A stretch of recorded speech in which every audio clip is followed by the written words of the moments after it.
This is a James Poe Artistry Consultant Moment. The IQ and Light with Happiness, Part 1. Hello, Perceptive Readers.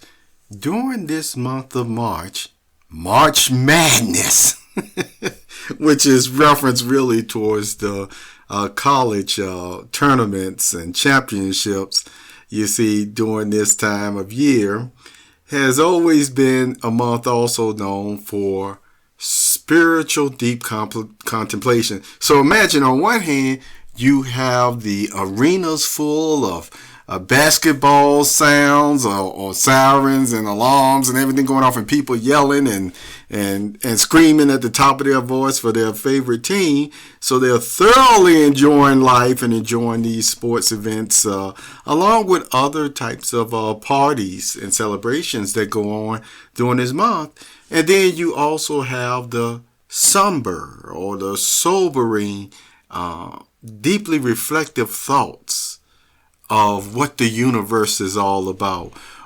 What is there a God, you see? And why are we alive?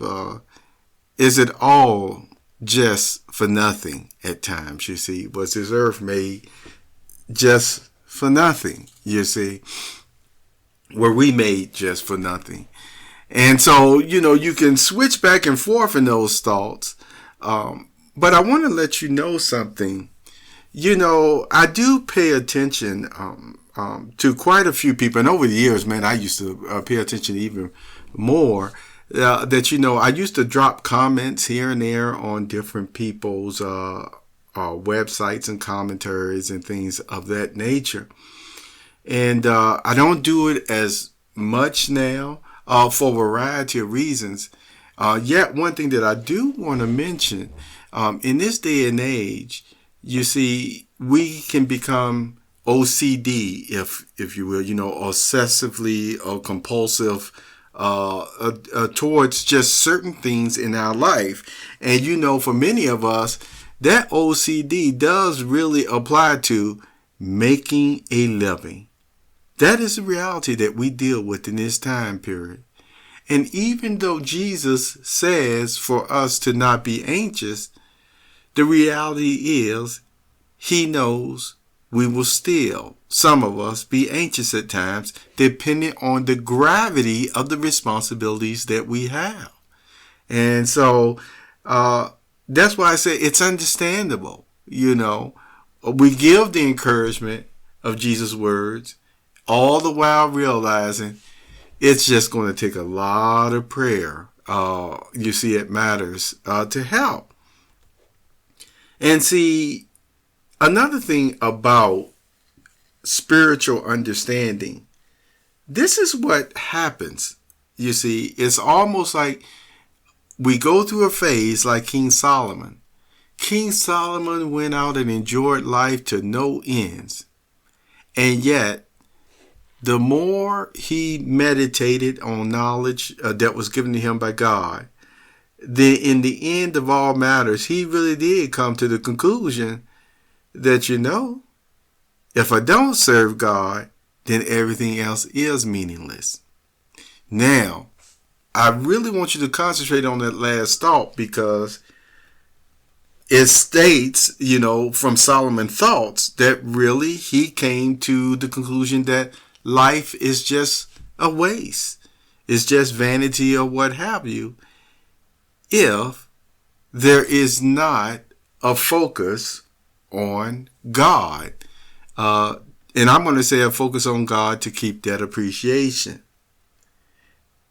Now, I emphasize it again because let me tell you what happens to a lot of persons who have awakened. Some of them become light workers, and I use that term quite a bit about persons who want to pursue good or do good with the knowledge that they have. Many of them certainly have found out and seen the hypocrisy of it all in all aspects of life. And once they see that and they analyze it, you see, the hypocrisy is so great at times that it really does seem like if there is a God, even that God doesn't even care. And so you can understand where they're coming from. You see, why they will even view such books, even the Holy Bible, as saying, wait a minute, you mean I'm supposed to believe this is totally the Word of God when I even know the history of what was added, what was taken away, or what have you?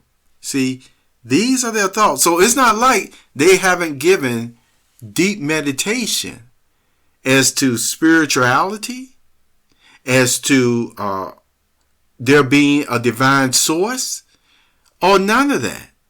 It's just that I'm telling you like it is.